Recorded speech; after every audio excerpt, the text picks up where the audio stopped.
Hello दोस्तों, नमस्कार। आपके अपने YouTube channel RKM take info पर आप सभी साथियों का तहे दिल से हार्दिक स्वागत है। साथियों, सूचना सहायक भर्ती परीक्षा के दस्तावेज सत्यापन नियमित रूप से चल रहे हैं और दस्तावेज सत्यापन 5 दिन हो गए हैं। 5 दिन के अंदर लगभग 936 अभ्यर्थियों के दस्तावेज सत्यापन हो चुके हैं और साथियों, ये प्रक्रिया नियमित रूप से 17 दिसंबर तक चलेगी और सभी अभ्यर्थियों के दस्तावेज सत्यापन किए जाएंगे। साथियों, आगे दस्तावेज सत्यापन करने वाले अभ्यर्थियों के लिए एक महत्वपूर्ण सूचना है। ये इसी वीडियो के अंदर बताई जाएगी, इसलिए वीडियो को पूरा देखना। और दोस्तों, दस्तावेज सत्यापन के लिए अभी जो भी समस्याएं जो फर्स्ट दिन और सेकंड दिन आई थी, वैसी समस्याएं अब नहीं आ रही है और अभ्यर्थी अब बिल्कुल व्यवस्थित तरीके से अपने दस्तावेजों को व्यवस्थित करके लेके जा रहे हैं और जिससे दस्तावेज सत्यापन करने वाली टीम को भी ज़्यादा दिक्कत नहीं हो रही और अभ्यर्थी को मुश्किल से 10 से 15 मिनट के अंदर दस्तावेज सत्यापन एक अभ्यर्थी का हो जाता है। तो ज़्यादा समय आपको लग नहीं रहा है, लेकिन दोस्तों, आप समय से पहले आप दस्तावेज सत्यापन का जो टाइम और तिथि दी गई है, उस समय से पहले आप पहुंच जाएंगे तो दोस्तों, आपके दस्तावेजों में किसी प्रकार की कोई दिक्कत होती है तो आपके कई अभ्यर्थी वहां पे है, उनकी आप सहायता ले सकते हैं। साथ ही दोस्तों, सूचना प्रौद्योगिकी और संचार विभाग के वहाँ कर्मचारी है जो आपके दस्तावेज सत्यापन के लिए हेल्प डेस्क के रूप में काम कर रहे हैं, वह उनको आप दस्तावेज दिखा सकते हैं और दस्तावेज दिखाने के बाद यदि आपके कोई दस्तावेजों में कमी होगी तो आपको बता दिया जाएगा। तो आप दोस्तों, दस्तावेज सत्यापन करवाने अंदर जाने से पहले अपने वेरीफाई जरूर करवा लें, जिससे आपको दस्तावेज सत्यापन में किसी प्रकार की कोई दिक्कत नहीं हो।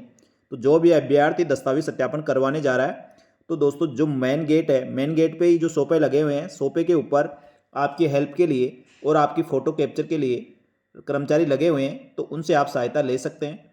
तो साथियों, इस प्रकार आपके दस्तावेज सत्यापन में किसी प्रकार की कोई दिक्कत नहीं होगी।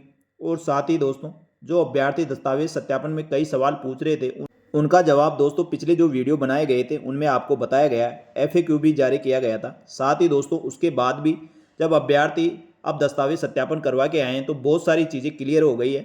वह अभ्यर्थी भी दोस्तों आपको रेगुलर सहायता कर रहे हैं। तो साथियों, आप द्वारा जो टेलीग्राम ग्रुप है या यूट्यूब चैनल पर जो भी आप कमेंट करके पूछते हैं, उनके सवालों के जवाब भी देने के प्रयास किए जाते हैं। लेकिन दोस्तों, अभ्यर्थी बार बार एक जैसे सवाल रिपीट करते रहते हैं, उनके जवाब लगभग दिए जा चुके हैं और अब काफ़ी कुछ क्लियर हो गया है। अब आपको बिल्कुल भी परेशानी नहीं होनी चाहिए। जैसे दोस्तों, कई अभ्यर्थी इनकम सर्टिफिकेट के बारे में बार बार पूछ रहे हैं तो कि गलती से हमने 2.5 लाख से कम इनकम दिखा दी और हमारे पास आय प्रमाण पत्र नहीं है, तो हम क्या करें। तो साथियों, इसके लिए मैंने पिछले वीडियो में और टेक्स्ट मैसेज के द्वारा आपको टेलीग्राम ग्रुप पर बता दिया था कि अब आपके इनकम सर्टिफिकेट किसी भी अभ्यर्थी का नहीं लिया जा रहा है। केवल जो फर्स्ट दिन दस्तावेज सत्यापन हुए थे, उस दिन जिन अभ्यर्थियों ने इनकम सर्टिफिकेट जमा करवाया है, उनका जमा कर लिया, लेकिन उसके बाद उनको उच्च अधिकारी द्वारा निर्देश दिया गया किसी का भी इनकम सर्टिफिकेट नहीं लेना है। जिन अभ्यर्थियों ने 2.5 लाख से कम इनकम भर दी थी, अब उनको बिल्कुल भी टेंशन लेने की आवश्यकता नहीं है। इसके बाद कई अभ्यर्थी ऐसे हैं जिन्होंने शैक्षणिक योग्यता आवेदन फॉर्म भरने के बाद कंप्लीट की है। तो हमारा क्या होगा, तो दोस्तों, जहाँ तक आपने शैक्षणिक योग्यता यदि टाइपिंग टेस्ट से पहले पहले आपने प्राप्त कर ली है और जब तक आपकी मार्कशीट और डिग्री आ चुकी है, तो आपको बिल्कुल भी टेंशन लेने की आवश्यकता नहीं है। लेकिन टाइपिंग के बाद यदि आई है तो फिर आपको कंसिडर करना मुश्किल है। इसी प्रकार दोस्तों, जो परित्यक्ता महिलाएं हैं, उनका ट्रायल कोर्ट में केस चल रहा है, अभी उनका तलाक नहीं हुआ है, लेकिन उन्होंने आवेदन फॉर्म भर दिया है। ऐसी महिलाओं को आवेदन फॉर्म भरने से पहले उनका डिग्री प्रमाण पत्र जारी होना था। तो ऐसी कई महिलाएं जिन्होंने आवेदन कर रखा है, तो ऐसी महिलाओं को जो भी दस्तावेज सत्यापन कमेटी गठित की गई है, उनके ऊपर निर्णय रहेगा, क्या वह उनको सामान्य महिला की तरह ट्रीट करेंगे या उनको इस प्रक्रिया से बाहर कर देंगे। ये दोस्तों बाद की बात है। इसके साथ ही परित्यक्ता महिलाओं के जिस प्रकार संगणक भर्ती के अंदर जो पेंडिंग वाली लिस्ट निकाली गई थी, उसके अंदर विवाह का साक्ष्य और डिग्री प्रमाण पत्र दोनों मांगा जा रहा था। लेकिन दोस्तों, सूचना प्रौद्योगिकी संचार विभाग के दस्तावेज सत्यापन जो सूचना सहायक के करवाए जा रहे हैं, इसमें केवल डिग्री प्रमाण पत्र मांगा जा रहा है। इसलिए आपके पास केवल डिग्री प्रमाण पत्र होना जरूरी है। और जिन अभ्यर्थियों के दस्तावेजों में जो 10वीं की मार्कशीट है, 12वीं की है या ग्रेजुएशन की है, जाति मूल है, इसमें किसी प्रकार के आपके नाम में, पिताजी के नाम में या माताजी के नाम में आपके कुछ भी डिफरेंस है, तो दोस्तों आपको एक शपथ पत्र जरूर बना के लेके आना है, क्योंकि आपके दस्तावेजों को काफ़ी बारीकी से चेक किया जा रहा है और दस्तावेजों में आपकी समानता होनी चाहिए। यदि किसी प्रकार के आपके दस्तावेजों में कुछ भी मिस्टेक है तो उसके लिए आपको शपथ पत्र बनवाना जरूरी है। इस प्रकार दोस्तों, दस्तावेज सत्यापन में आपको अब नियमित रूप से आपकी प्रक्रिया चल रही है और आपके सभी सवालों के जवाब भी आपको लगभग मिल चुके हैं और रेगुलर आपको जो भी कमेंट करके पूछे जाते हैं, उनके जवाब भी देने के प्रयास किए जाते हैं। काफ़ी अभ्यर्थी जो दस्तावेज सत्यापन करवा चुके हैं, वह भी आपके सवालों के जवाब नियमित रूप से देते हैं। तो आगे दस्तावेज सत्यापन करवाने वाले अभ्यर्थी को बिल्कुल भी समय नहीं लगेगा, क्योंकि अब मुश्किल से 10 से 15 मिनट के अंदर आपको बिल्कुल फ्री कर दिया जाता है। लेकिन दोस्तों, अब आपके लिए एक महत्वपूर्ण सूचना ये है, अंदर दस्तावेज सत्यापन के लिए 6 कमेटियां गठित की गई है और 6 कमेटियों के अंदर एसीपी, प्रोग्रामर, एपी और आईए 4 अधिकारी कर्मचारी आपके दस्तावेज सत्यापन कर रहे हैं।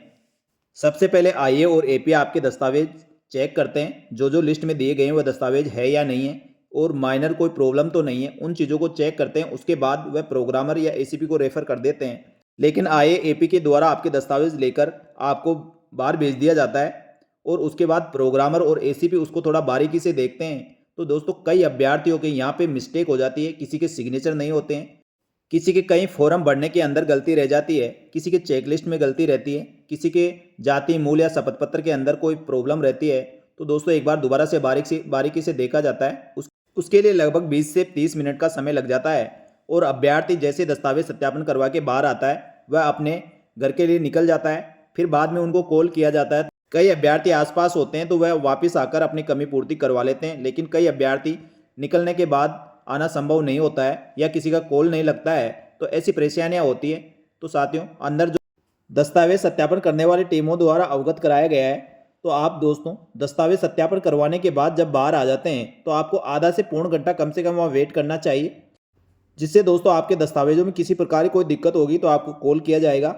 यदि कोई कॉल नहीं आता है तो आप आधा पौन घंटे बाद निकल सकते हैं, क्योंकि जो टीमें बता रहे हैं डेली 5 से 10 अभ्यर्थी ऐसे होते हैं जिनके इस प्रकार की समस्याएं होती है और वो निकल जाते हैं, तो कई अभ्यर्थी फिर दूसरे दिन आना पड़ता है। तो साथियों, ऐसा किस किस के साथ हुआ, किस किस अभ्यर्थी के पास कॉल आया, एक बार कमेंट करके जरूर बताएं। इसके बाद कई अभ्यर्थी ऐसे हैं जो प्राइवेट यूनिवर्सिटी से या किसी राज्य के बाहर से कहीं से आपने डिप्लोमा डिग्री कर रखी है, तो उनके कि हमारे रिमार्क लिख दिया है, तो सर हमारा क्या होगा। तो साथियों, रिमार्क इसलिए लिखा गया है, जो राजस्थान की गवर्नमेंट यूनिवर्सिटी से आपने यदि कोई कोर्स डिप्लोमा डिग्री कर रखा है तो आपको कोई दिक्कत नहीं है। लेकिन यदि आपने कोई प्राइवेट संस्था से किया है या प्राइवेट यूनिवर्सिटी से किया है या राजस्थान से बाहर से किया है, तो उनकी एक बार वेरिफिकेशन करवाया जाएगा और इसके लिए टीम गठित की जा चुकी है। और ये टीम दोस्तों आपके दस्तावेज जो भी आपने जमा करवाया है और जिनके भी रिमार्क ऐसा लिखा गया है, उनका वेरिफिकेशन करवाने की प्रक्रिया इनके द्वारा की जा रही है। इसके बाद एक जानकारी और है साथियों, जिन अभ्यर्थियों के दस्तावेज सत्यापन हो चुके हैं, उनके दस्तावेजों में किसी प्रकार की कमी है, तो ऐसे अभ्यर्थियों की सूची भी तैयार की जा रही है और बहुत जल्दी आपको ये सूची देखने को मिलेगी। जिन जिन अभ्यर्थियों के दस्तावेजों में कमी है, उनके कमी पूर्ति के लिए आपको जल्दी लिस्ट देखने को मिलेगी। तो साथियों, सूचना सहायक भर्ती परीक्षा के दस्तावेज सत्यापन के लिए जो अभ्यर्थी दस्तावेज सत्यापन करवा चुके हैं और आगे करवाने वाले हैं, उन सबके लिए एक महत्वपूर्ण सूचना थी जो मैंने आपको अपडेट कर दिया है। तो आपको ध्यान रखना है, दस्तावेज सत्यापन करवाने के बाद आपको आधा से पौन घंटा वेट करना है और दस्तावेजों में किसी प्रकार की कमी है तो उसके लिए आपको शपथ पत्र बना के ले जाना है, समय से पहले पहुंचना है। और दस्तावेज सत्यापन करवाने के लिए आपको अंदर जाने से पहले जो बाहर टीम बैठी है उनसे एक बार वेरीफाई कर ले, तो आपको वहीं पता चल जाएगा किसी प्रकार को दस्तावेजों में कमी है या नहीं है। तो साथियों, उम्मीद है मेरे द्वारा दी गई जानकारी से आपको काफ़ी हेल्प मिल रही होगी। तो साथियों, वास्तव में मेरे द्वारा दी गई जानकारी से आपको हेल्प मिलती है तो वीडियो को लाइक करें और अपने समस्त साथियों को इसको शेयर भी कर दें, जिससे उनको भी इस प्रकार की कोई समस्या ना हो। इस प्रकार दोस्तों, सूचना सहायक भर्ती के संबंध में आगे भी जो भी अपडेट होगी तुरंत प्रभाव से हमारे यूट्यूब चैनल और टेलीग्राम ग्रुप पर मिलेगी। आपको सूचना सहायक के साथ ही समस्त भर्तियों के नवीनतम और ताजा अपडेट के लिए हमारे यूट्यूब चैनल और Telegram group RKM take info को ज्वाइन कर सकते हैं। आपको समस्त भर्तियों की जानकारी इसी प्रकार मिलती रहेगी। धन्यवाद। जय हिंद, जय भारत।